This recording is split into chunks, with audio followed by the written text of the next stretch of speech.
Thank you very much for joining us today. 1 o'clock, we're going to talk about the user experience. My name is Jeff Fairbanks from Bloomberg. So we're going to jump right in. I just want to give a special shout out to our special guest, Jason Statham. So thank you very much, Jason, for coming. So we're going to talk about the user experience, and I'm going to probably just move this out of the way because I don't really need it. And you guys should be able to see the screen pretty well. So we're going to jump right in. So thank you very much for coming. All right. So I think it's always good to level set the conversation, so to understand where we're coming from and what my vantage point is, right? Because if you understand my background, you understand the environment that I'm coming from, you can kind of understand the journey that I want to try to bring you on as far as the user experience is concerned. All right, I just want to kind of level set you so you can understand what we try to do. And one of the core tenets, one of the core principles that we try to do at Bloomberg and that we try to aspire within our team is the idea that the user experience comes first, comes last, and it comes always.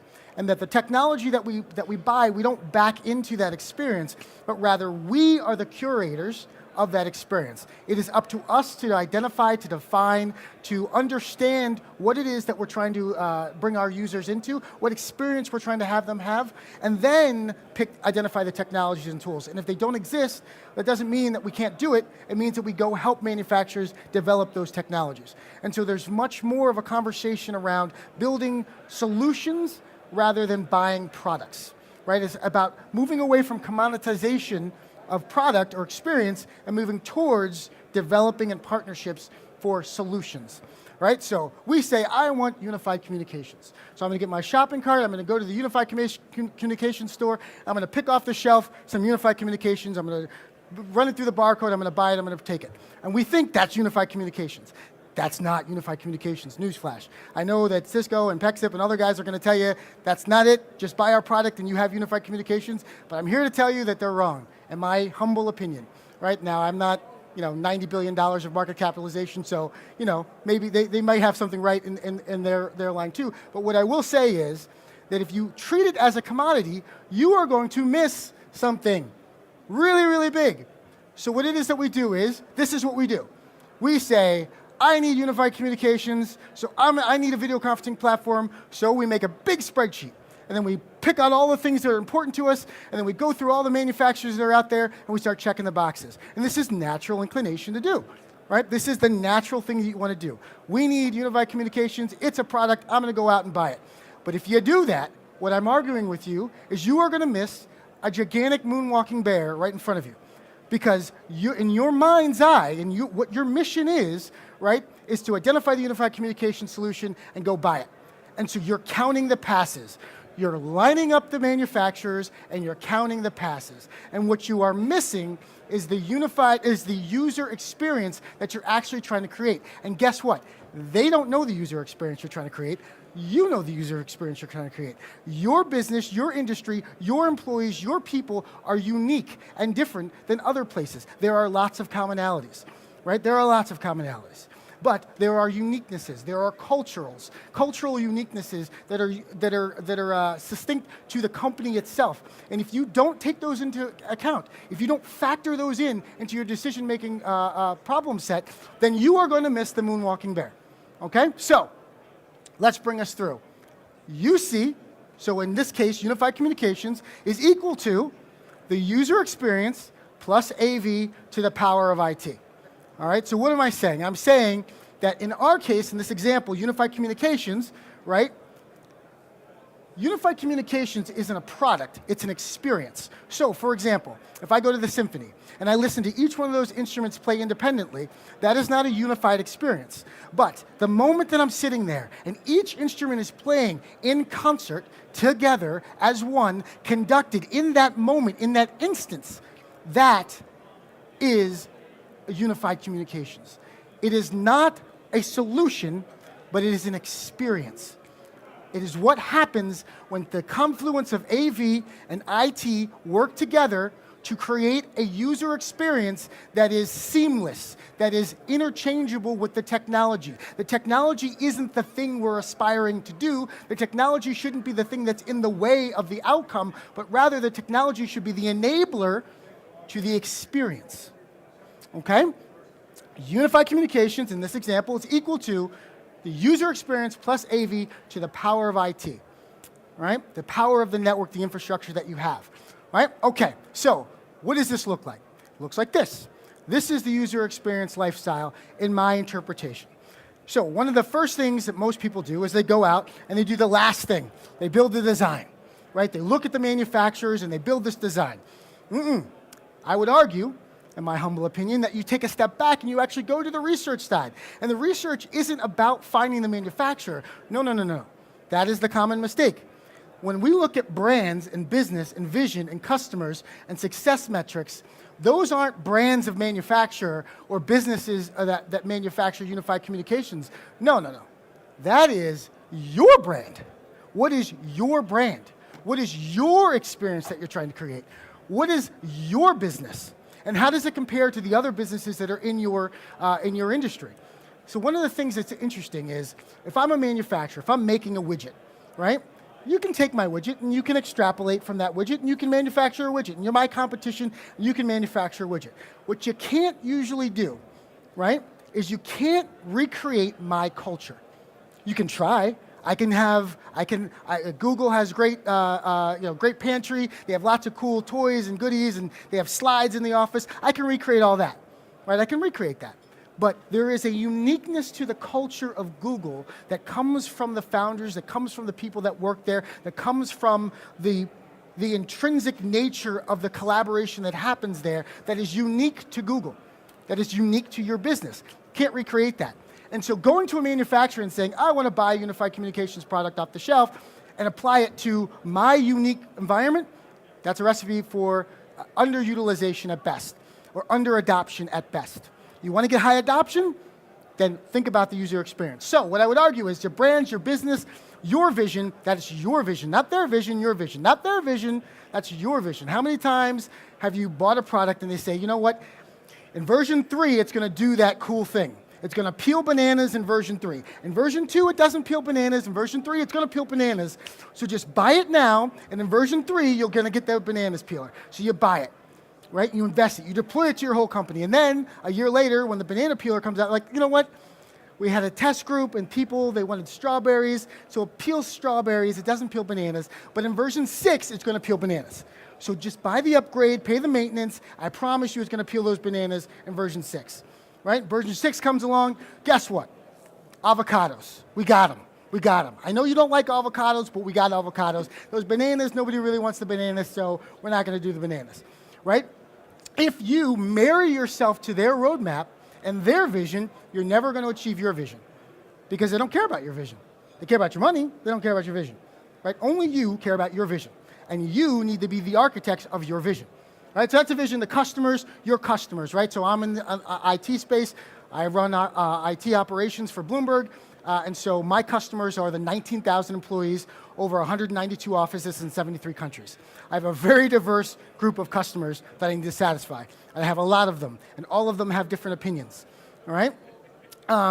But nonetheless, I need to understand those customers. I need to understand the unifying nature of those customers. Oftentimes, the culture is the thing that kind of stitches that together. I need to understand that, and then I need to figure out what the success metrics are. What oftentimes happens is you wait till all the way over here when you ship the product, or in this case, you deploy the product, to figure out, all right, now how are we going to measure the success of this product? That's the wrong time, right? You do it here. And the reason you do it there is so that you can actually identify the right tool here and here. If you don't have success metrics, things that you care about that are important to you, that you can measure, that are both quantifiable and quantifiable, right? Then you're never going to be able to know whether you were successful in the execution. But you got to do it early. Now, insight, right? This is where the task models, user stories, and personas come into play. What we mean by this is you got to build a story. What is the story? So we have 500,000 guests come into our space. 500,000 people come into our offices during the course of a year. So I want the experience to start when they get off the subway, when they arrive in their car, and they're walking towards our office. That's when the experience starts. The experience doesn't start when they enter our building, or when they badge in, or when they come up to our 6th floor pantry and they have their first cup of coffee. No. The experience starts the moment you say, I'm coming to Bloomberg, and I send you an email, the experience starts. what I put in that email, the details of the information, how I have that relationship and communicate with you about what is expected of you when you come into my space. Then when you arrive in our space, what happens to you? Who greets you? How are they greeted? Do you have wireless credentials? Do you have a badging process? Do you go to our 6th floor? Do you have a cup of coffee offered to you? Do you have snacks and drinks? Do I arrive in a reasonable amount of time to greet you once you have arrived in our place? Do you know how to navigate through? All of these questions feed into this user experience, and you might think to yourself, I'm building a unified communication system. I'm worried about video conferencing and phones. Why would I care about people walking into my business and what that experience is? And that's where I'd argue that you're not thinking big enough. You're not thinking big enough. If your thought process is, I have to make sure I have a click, that I have a catchbox microphone in my auditorium, and that's going to solve my problems with audience participation, then you're dead wrong. Right? Your problem with audience participation started the moment your audience arrived in that auditorium. The moment they were told that they were going to have the option to participate in an event in your space. That's when the audience participation should start, not when they arrive and sit down.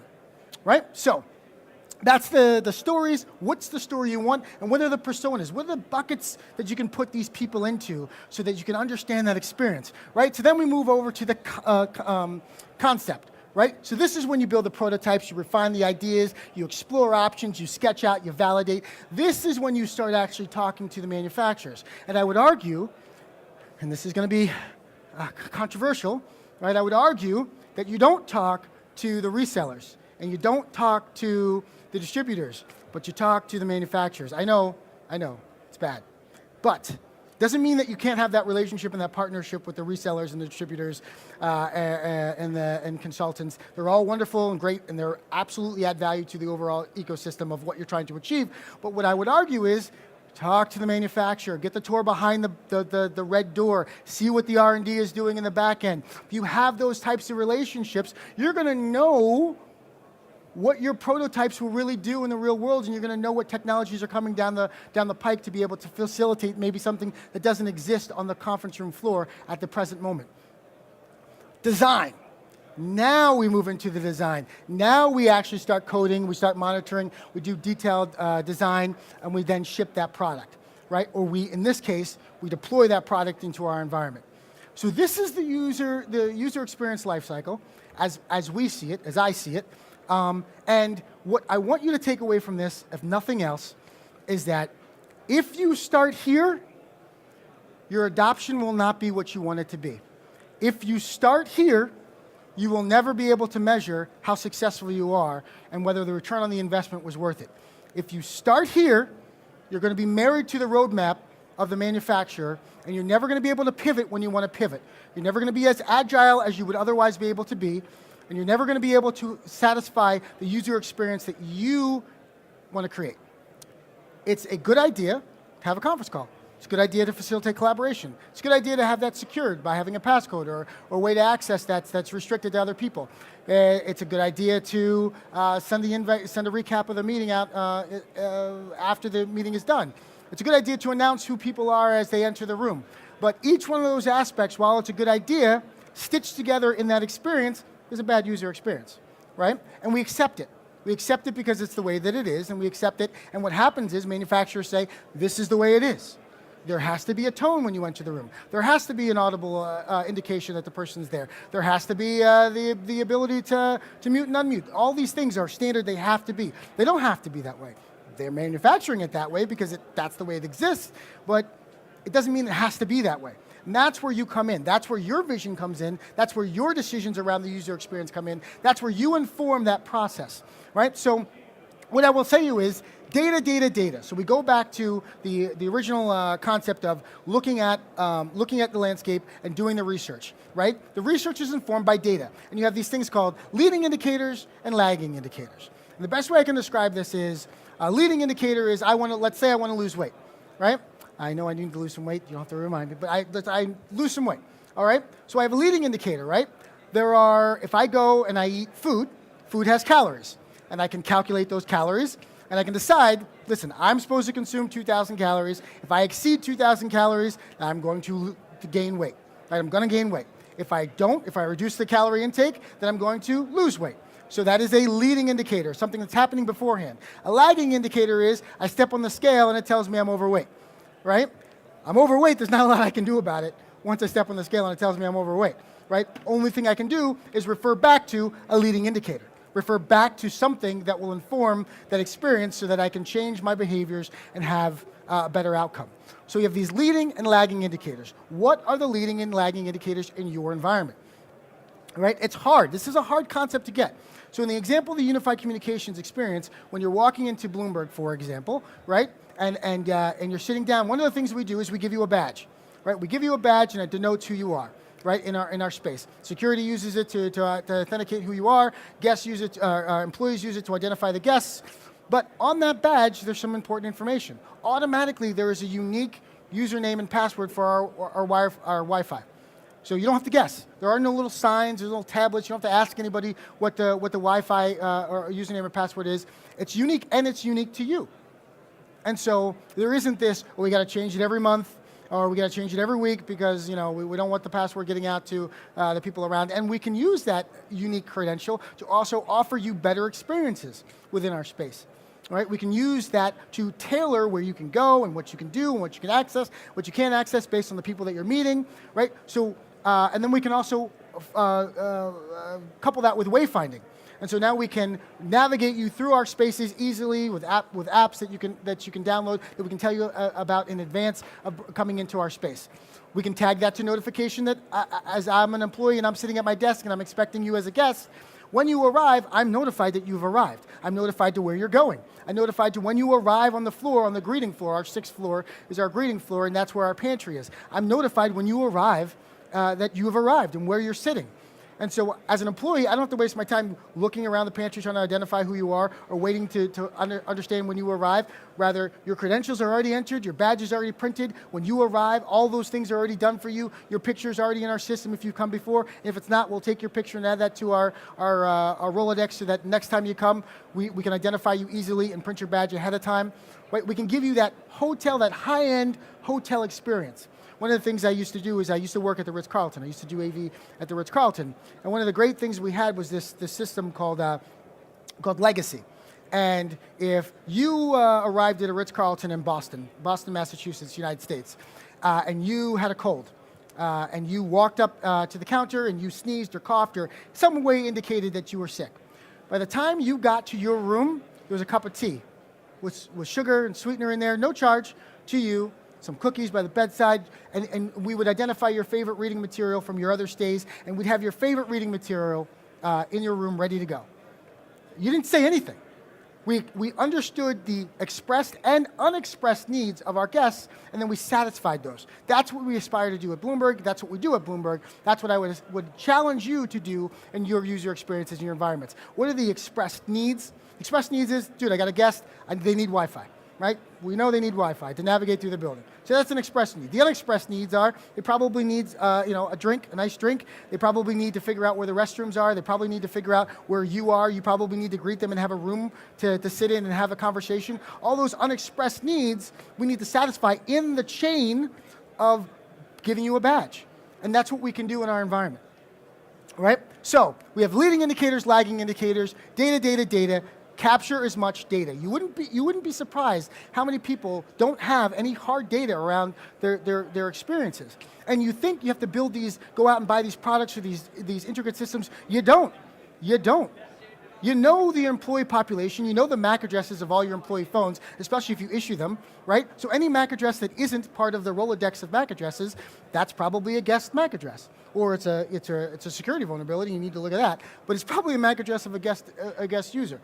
Right? And you can gain data from that. You can figure out how many unique MAC addresses enter your space. That tells you how many guests you have. You don't have to put in facial recognition cameras and have people standing with counters or put in laser grids to count the number of steps. People do all these crazy things to figure out how many people are in their environment. Use the stuff you already have.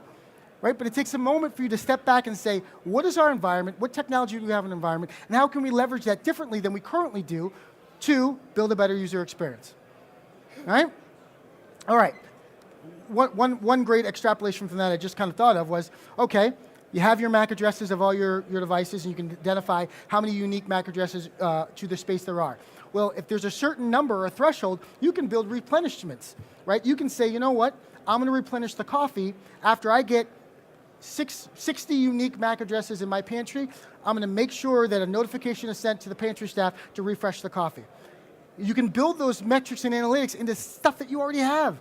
You don't have to go out and buy or pay consultants to do that. You just have to think about it in a different way, turn it on its side. So leading indicators, lagging indicators, unified communications. Data, right, is not equal so the leading and lagging indicators, it's not equal to health checks. So often what we do is we say, okay, I'm going to send somebody physically to our spaces, and we're going to check the cameras, and we're going to check the microphones, and we're going to do these health checks, and that's how we're going to capture our data. That is a lagging indicator. Like having someone go to a room and identify that the camera is broken, that's a lagging indicator. Writing a script that's deployed to your machines that says, hey, if the USB peripheral that's plugged in that we know identify as camera, that we've tagged as a camera, is not there, deploy someone to go fix it. And before we deploy someone to go fix it, recycle the USB input, because maybe the USB input just stuttered for a second, right? That's using these leading indicators to inform your experience and make it better. Okay, so moving forward. This is what gets a lot of people in trouble, the roadmap, okay? If you decide to take the alternative route to what I said was the UX experience, and you decide to start here, you are going to be married to their roadmap, to the manufacturer's roadmap. And I already gave you a crystal clear example of what that means. That means that whatever they're coming out with, you're going to have to take or you're not going to take, but the stuff you want, you ain't going to get. And most of the time, these manufacturers, while they still give great lip service to, we want to be there, we want to be your partner, we want to help you develop new products, most of the time, if they're big manufacturers, they're not in a space to be able to customize the way they want to customize. There are exceptions, great exceptions. Without giving a shameless plug, Meyer is a wonderful example of that. Meyer Sound Solutions out of California are quite honestly excellent at that. But notwithstanding, many manufacturers can't do that. So you need to be upfront about what is the engagement and the partnership is upfront. You need to tell them what you want, what they have, what they don't have, what you need. And you need to figure out whether or not they're willing to partner with you to develop those needs. But you need to do it early. You need to do it early, at the first conversation. Because what it will turn into is, here's our catalog, here's our book of business, here's what we sell, buy what we sell, don't come back to us until you buy what we sell. And that ain't the way to go. Revo Labs / Yamaha is another great example of that partnership that we have, where in fact we help develop products specific to our spaces. So, don't be married to the roadmap. We feel like we're on this escalator and we're stuck and we can't move, right? But the truth is, you can just get up and step away. You're not stuck. The perception is that you're stuck. You feel like you're stuck, right? The reality is that you may feel financially like you're stuck, but you're not stuck. You can get up and you can move. You don't have to wait for them to come and try to save you, because oftentimes they're not. If they don't deliver what they say they're going to deliver when they say they're going to deliver it, odds are they're not going to deliver it, right? So waiting is not going to solve it. In the military, we say, time doesn't make bad news any better, right? Time doesn't make any bad news better, right? So let's zoom out. Let's look at a case study. Let's look at what we did at Bloomberg. Just trying to wrap this up and give you an example, and we'll do some questions. So awareness, right? We had an exercise in 2014 where we needed to be aware of what was happening in our environment. We had video conferencing infrastructure that wasn't meeting our demands, and our demand exceeded capacity. So if that orange line is our capacity, that green line is our demand. As you can clearly see, our demand was exceeding capacity. If we were a business and we were selling widgets and this was our problem, this is a great problem to have, right? But if you're a business and you're trying to satisfy video conferencing calls and collaboration with our environment, this is a crap problem to have, especially when you have to go tell your executive committee that, yeah, we know that we want our teams to collaborate. Yeah, we have 192 offices. Yeah, they're in 73 countries. Yeah, those employees want to collaborate together and bring more value to our overall business. But we can't because our infrastructure doesn't support it. Sorry. All right, that's not a great place to be, and that was the place I had to be in 2014. But all that data informed our experience and our vision. right? So that data said, hey, let's apply the design model, let's do our research, boom, we have the data. Let's do some modeling, let's look at personas, let's look at our environment, let's look at the various groups of people that work in our environment. We kind of boiled it down to 3 key groups. We have our sales group, we have our engineering group, we have everybody else. Right? Our sales group is kind of unique, our engineering group is kind of unique, very, very unique. And then everyone else that kind of falls into that bucket, right?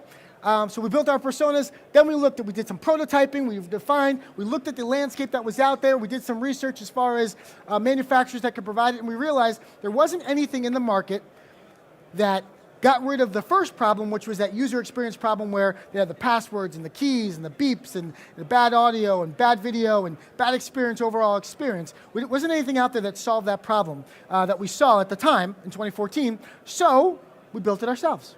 And we partnered with a manufacturer that was willing to shift their vision, their strategy, their roadmap to meet our needs and our demands, to partner with us to develop something that was unique to the market.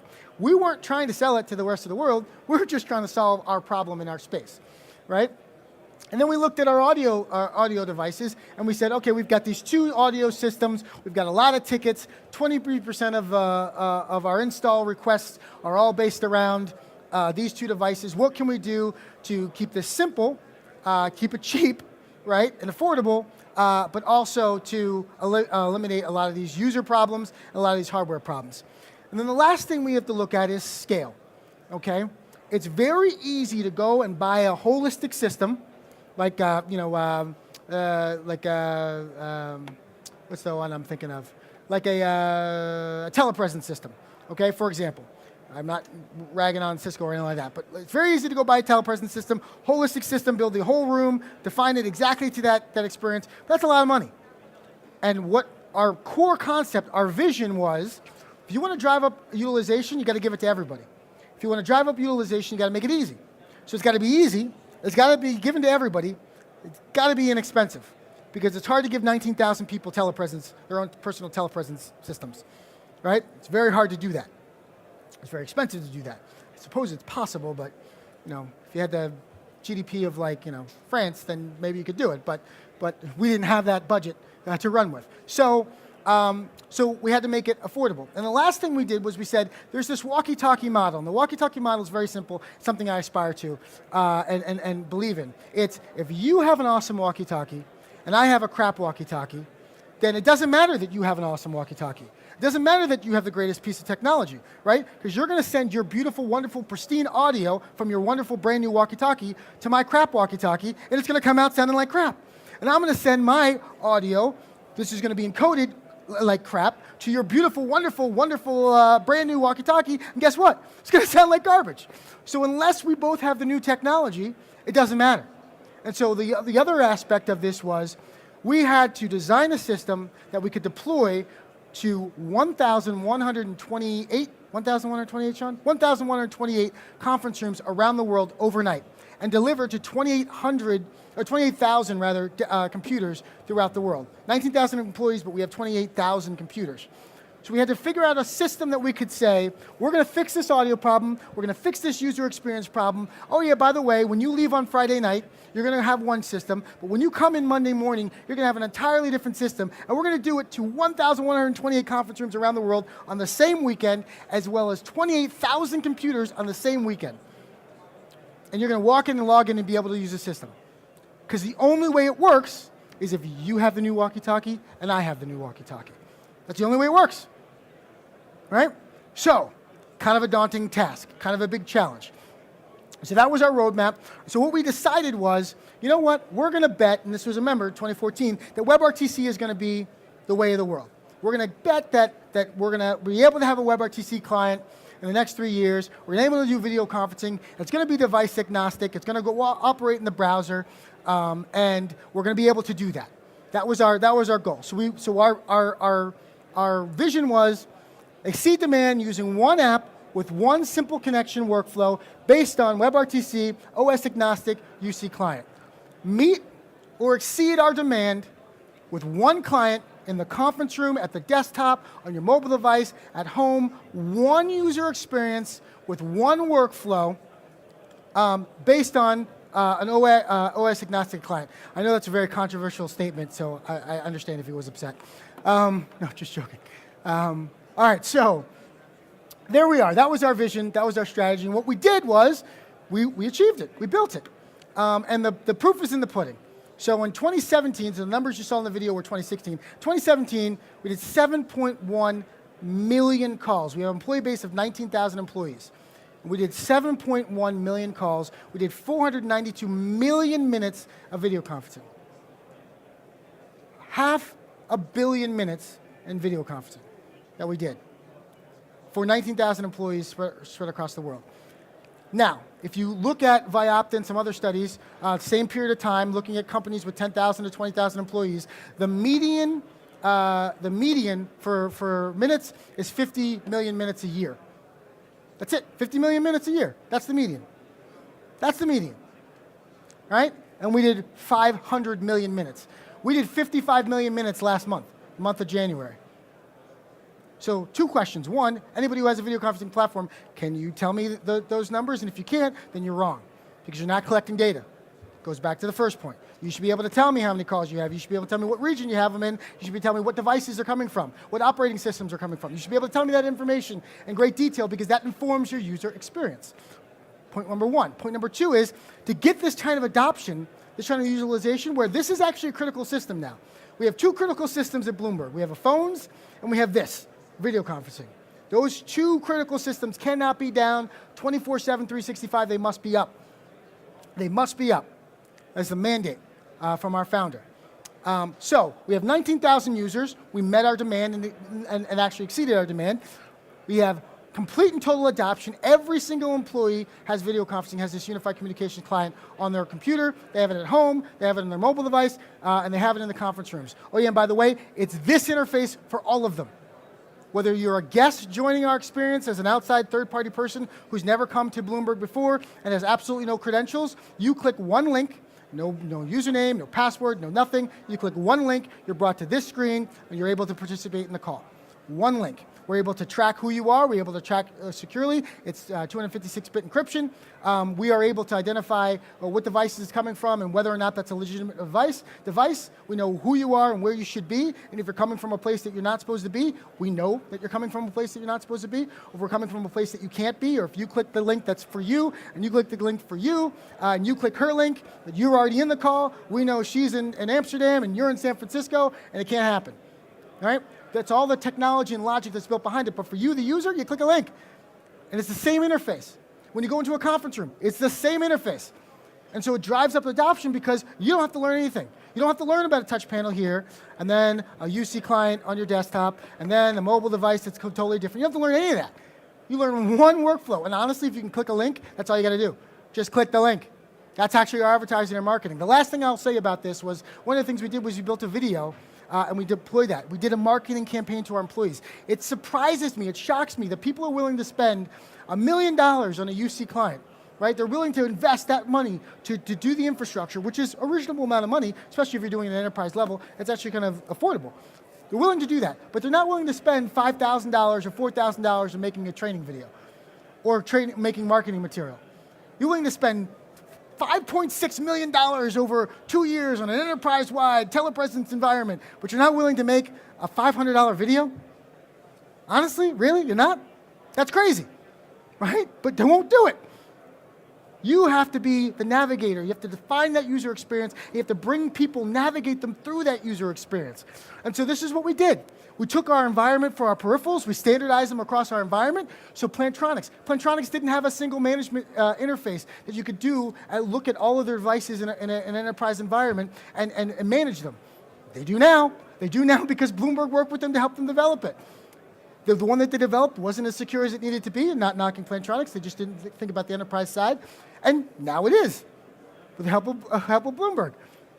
Right? The Logitech C930E enterprise. We worked with Logitech to help them do this. This is the C3000 camera that was part of the Colossal system. I don't know if you guys are familiar with that, but that wasn't a standalone camera. It wasn't a standalone camera until Bloomberg said it needs to be a standalone camera. All right?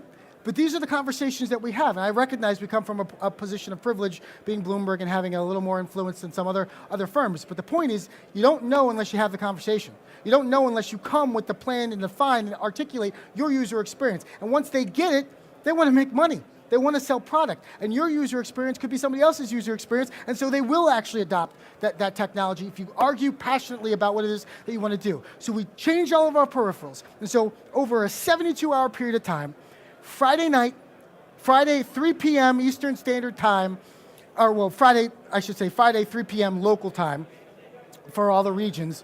We went in and we ripped out all of the chat 100s and the Polycom speakerphones. We put in the UC 1000s from Revo Labs. We worked with Revo Labs to help develop what we wanted in our specific case. We have a special digital signal processor and things that we developed with Revo for our spaces. But nonetheless, we ripped them all out. We put in the new boxes. We took the cameras. We changed the cameras where we needed to. We changed the headsets where we needed to.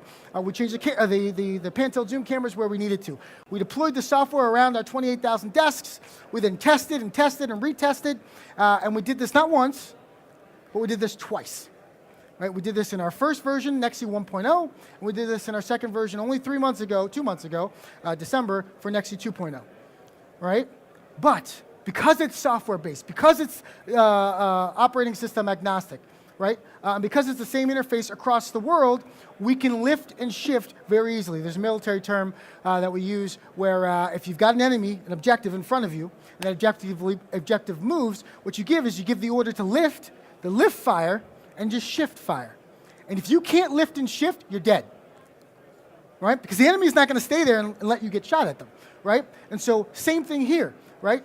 The technology is only as good as the people operating it, and the technology is only good as agile as you can be. I'm saying AA, 2 A's. But you have to be agile, is the point I'm trying to make, okay? And so if you can't change your platform over a weekend, you're in a bad spot. If you're hardware dependent in all these offices, or you've got Polycom and Cisco and Pexip and all this stuff distributed across your environment, you cannot have synergy. It isn't possible. And all the links that they tell you that provide that synergy, we all know they've got their problems and challenges, okay? But if you can lift and shift and change, well, then it doesn't matter what provider you're using, what platform you're using, you can always shift to the next platform that's best for you. And if your manufacturer that you partnered with one day isn't the manufacturer that you want to partner with the next day, then you can lift and shift to a new manufacturer. The front end, this is our branding. It's our name. Nexi is our product. Our users know Nexi. So there is no predefined or preconceived notions about what the expectation should be. If I were to, for example, deploy Spark, there's a preconceived notion of what that is. There's expectations that are there for our end users. There's things I can't turn on or can turn on, and if I do turn them on or off, my users are going to know that, and they're going to challenge me on that. No, there is no expectation with Nexi. We define what the expectation is with Nexi. We provide the new platforms and new features with Nexi. And so we get to decide our destiny with that product, and our users enjoy and come along with that and inform that experience. So that's what we did. This is our utilization. We have 19,000 employees, like I said, and we did basically 500 million minutes. And we're on track. If you add the 2 years cumulatively, then in April we will have 1 billion minutes on our platform. 1 billion minutes on our platform. So from 0 to 60 in 2 years. Not bad. Not bad. Deployed in 72 hours. And that is because a tremendous amount, 18 months of time was spent on understanding this cycle, being aware of the problem, not missing the moonwalking bear that was in front of us, right?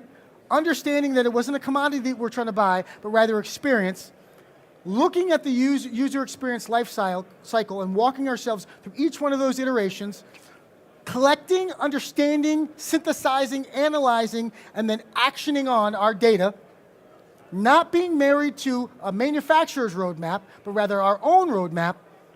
And then because of that, we were able to deliver what I just showed you, which was Nexi, and we'll reach 1 billion minutes within a 2-year span of time with that product that we delivered. So that's it. Those are my words. Hopefully they've helped a little bit, and I am definitely happy to take any questions that you may have. Questions? I'm supposed to use this talk box. I think I'll get in trouble if I don't. There might be a sponsor. Anybody? I promise I won't bite.